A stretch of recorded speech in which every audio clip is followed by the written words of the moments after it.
आज हम पढ़ने वाले हैं NCERT geography class 7 chapter number 2 हमारी पृथ्वी के अंदर। तो आइए शुरू करते हैं। हमारी पृथ्वी एक गतिशील ग्रह है। इसके अंदर एवं बाहर निरंतर परिवर्तन होता रहता है। क्या आपने कभी सोचा है कि पृथ्वी के आंतरिक भाग में क्या है? पृथ्वी किन पदार्थों से बनी है? पृथ्वी का आंतरिक भाग एक प्याज की तरह पृथ्वी भी एक के ऊपर एक संकेंद्री परतों से बना है। पृथ्वी की सतह की सबसे ऊपरी परत को परपटी कहते हैं। यह सबसे पतली परत होती है। यह महाद्वीपीय संहति में 35 किलोमीटर एवं समुद्री सतह में केवल 5 किलोमीटर तक है। महाद्वीपीय संहति मुख्य रूप से सिलिका एवं एल्यूमिना जैसे खनिजों से बनी है। इसलिए इसे Cl सिलिका तथा एल्यूमिना कहा जाता है। महासागर की परपटी मुख्यतः सिलिका एवं मैग्नीशियम की बनी है। इसलिए इसे सी सिलिका तथा में मैग्नीशियम कहा जाता है। परपटी के ठीक नीचे मेंटल होता है जो 2900 किलोमीटर की गहराई तक फैला होता है। इसकी सबसे आंतरिक परत क्रोड है जिसकी त्रिज्या लगभग 3500 किलोमीटर है।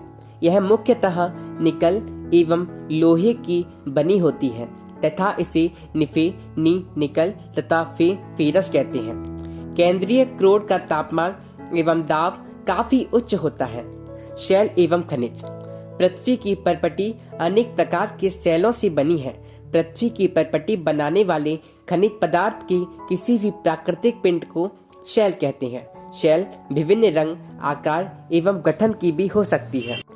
मुख्य रूप से शैल 3 प्रकार की होती हैं: आग्नेय इग्नियस शैल, अपसादी सेडिमेंट्री शैल तथा कायांतरित मेटामोर्फिक शैल। द्रवित मैग्मा ठंडा होकर ठोस हो जाता है। इस प्रकार बने शैल को आग्नेय शैल कहते हैं। इन्हें प्राथमिक शैल भी कहते हैं। आग्नेय शैल 2 प्रकार की होती हैं: अंतर्भेदी शैल एवं बहिर्भेदी शैल। क्या आप ज्वालामुखी से निकलने वाले लावा की कल्पना कर सकते हैं? वास्तव में आग की तरह लाल द्रवित मैग्मा ही लावा है जो पृथ्वी की आंतरिक भाग से निकलकर सतह पर आता है। जब द्रवित लावा पृथ्वी की सतह पर आता है यह तेजी से ठंडा होकर ठोस बन जाता है। परपटी पर इस प्रकार से बने शैल को बहिर्भेदी आग्नेय शैल कहते हैं। इनकी संरचना बहुत महीन दानों वाली होती है। उदाहरण के लिए वैशाल्ट दक्कन पठार वैशाल्ट शैलों से ही बना है। द्रवित मैग्मा कभी कभी भू परपटी के अंदर गहराई में ही ठंडा हो जाता है। इस प्रकार बने ठोस शैलों को अंतर्भेदी आग्नेय शैल कहते हैं। धीरे धीरे ठंडा होने के कारण ये बड़े दानों का रूप ले लेते हैं। ग्रेनाइट ऐसे ही शैल का एक उदाहरण है।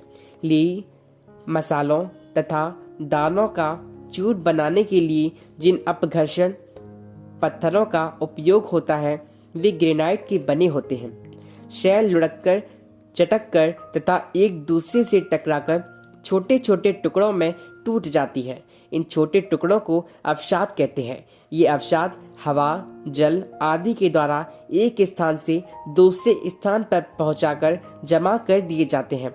ये अदृढ़ अवसाद दबकर एवं कठोर होकर शैल की परत बनाते हैं। इस प्रकार की शैलों को अपसादी शैलें कहते हैं। उदाहरण के लिए बलुआ पत्थर रेत के दानों से बनता है। इन शैलों में पौधों, जानवरों एवं अन्य सूक्ष्म जीवाणुओं जो कभी इन शैलों पर रहे हैं के जीवाश्म भी हो सकते हैं। आग्नेय एवं अपसादी शैल उच्च ताप एवं दाब के कारण कायांतरित शैलों में परिवर्तित हो सकती है। उदाहरण के लिए चिकनी मिट्टी श्लेट में एवं चूना पत्थर संगमरमर में परिवर्तित हो जाता है। शैल हमारे लिए बहुत उपयोगी है। कठोर शैलों का उपयोग सड़क, घर एवं इमारत बनाने के लिए किया जाता है। आप पत्थरों का उपयोग कई खेलों में करते हैं। उदाहरण के लिए 7 पत्थर पिट्ठू, चिबीडड्डी, स्टापू या किटकिट, 5 पत्थर गिट्टी आदि। आप अपने दादा दादी, माता पिता, पड़ोसियों आदि से पूछकर कुछ अन्य खेलों की जानकारी प्राप्त करें। आपको जानकर आश्चर्य होगा कि किन्हीं निश्चित दशाओं में एक प्रकार की शैल चक्रीय तरीके से एक दूसरे में परिवर्तित हो जाते हैं। एक शैल से दूसरे शैल में परिवर्तन होने की इस क्रिया को शैल चक्र कहते हैं। आप जानते हैं कि द्रवित मैग्मा ठंडा होकर ठोस आग्नेय शैल बन जाता है। ये आग्नेय शैल छोटे छोटे टुकड़ों में टूटकर एक स्थान से दूसरे स्थान पर स्थानांतरित होकर अपसादी शैल का निर्माण करते हैं। ताप एवं दाब के कारण ये आग्नेय एवं अपसादी शैल कायांतरित शैल में बदल जाते हैं। अत्यधिक ताप एवं दाब के कारण कायांतरित शैल पुनः पिघलकर द्रवित मैग्मा बन जाती है। यह द्रवित मैग्मा पुनः ठंडा होकर ठोस आग्नेय शैल में परिवर्तित हो जाता है। शैल विभिन्न खनिजों से बनी होती हैं। खनिज प्राकृतिक रूप में पाए जाने वाले पदार्थ हैं जिनका निश्चित भौतिक गुणधर्म एवं निश्चित रासायनिक मिश्रण होता है। खनिज मानव जाति के लिए बहुत महत्वपूर्ण है। कुछ का उपयोग ईंधन की तरह होता है, जैसे कोयला, प्राकृतिक गैस एवं पेट्रोलियम।